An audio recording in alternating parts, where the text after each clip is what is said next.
সারাদিন কি করলাম, দুপুরের জন্য কি রান্না-বান্না করলাম, সেসব কিছু নিয়ে থাকছে আজকের ভিডিও। আশা করি তোমাদের ভিডিওটা ভালো লাগবে।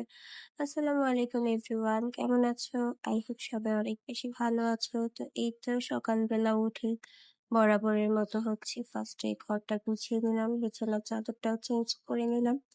আর ঘর গোছানো থাকলে এমনিতেই কাজে সবকিছুতে মন বসে, সবকিছু রিফ্রেশ লাগে। তো তারপর এখানে ঘরটা ঝাড়ু দিয়ে ফ্রেশ হয়ে নিলাম। তারপর আজকে খুব গরম পড়ার কারণে আর কিছু এরকম খেতে ইচ্ছা করছিল না, তাই একটু চিড়া খেয়ে নিলাম। দেন গিয়ে এই তো দুপুরের জন্য রান্না বান্নার আয়োজন করে নিলাম। এখানে করলা ভাজি করব, আর পোয়া মাছ রান্না করব, আর আম দিয়ে ডাল রান্না করবে। তো আমরা যেহেতু মাত্র 4 জন ঘরের সদস্য, তাই অত কিছু লাগে না এখানে।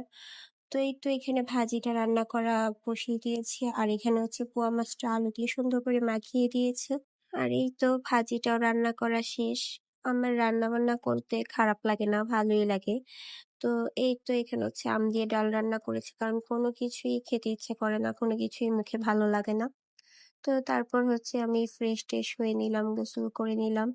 দেন দুপুরে বসে বসে একটুখানি জানালা দিয়ে বাহিরের দিকে দেখছিলাম, আর মালটা কেটে নিয়েছিলাম, খাচ্ছিলাম।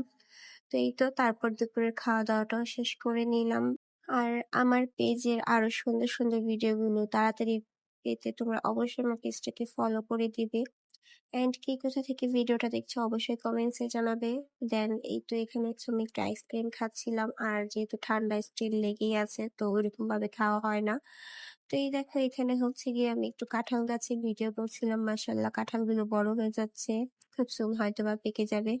তো তারপর আমি এখানে একটু গাছগুলো পানি দিয়ে এই তো জানালার পাশে রেখে দিয়েছিলাম। আর রোদ বৃষ্টি দুইটা কখন কি হচ্ছে কোনো ঠিক নেই। তো যাই হোক, গাছগুলো একটুখানি শুকিয়ে গেছে।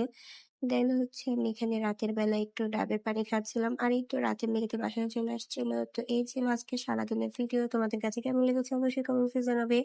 এন্ড দেখা হবে নেক্সট কোনো সুন্দর ভিডিওতে। সে পর্যন্ত সবাই ভালো থাকো, সুস্থ থাকো, আল্লাহ হাফেজ।